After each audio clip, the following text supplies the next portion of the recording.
आज आम्ही गाडीवरून निघालो मैदानात खेळा. बघितलं तर मदग्याची बायको आपल्या मुली शाळेतून घेऊन येत होती. फक्त तर काय, दोन बायका गाडीत टेकून गजाली करत होती. चालवत चालवत पुढे येलो तर आमची सोसायटी लागली. मदग्यान आपली रिक्षा नजर लागता म्हणून झाकून ठेवलेल्या. कुंता आपला सामान घेऊन घरी जात होती. बाबल्यान पण आपली रिक्षा झाकून ठेवलेल्या. कुत्रो पण नमन करीत उभं होतो. असं पुढे येलो आम्ही टर्न मारून.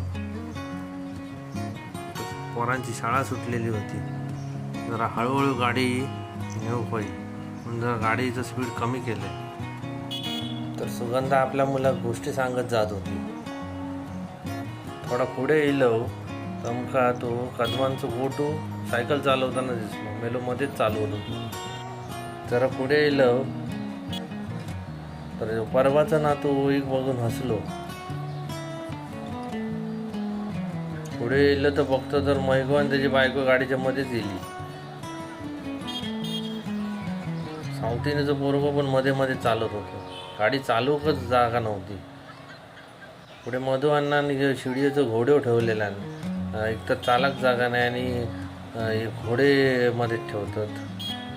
बघतं तर काय, चव्हाणाची सून ट्रिपल सीट दोघांका घेऊन चाललेली. शाळेतून सुटली पोरा त्यांना घेऊन जात होती. टीट टीट आवाज करत पुढे पुढे जात होती. अशी खाऊ कारण स्वतः पण जात नव्हती, माका पण देत नव्हती. पोरा आपली चॉकलेटा घेऊन बसलेली.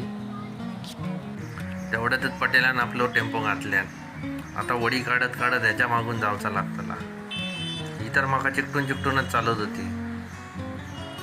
पुढे येलो तर बघतो तर भाभी दूध घेऊन घरात चाललेली.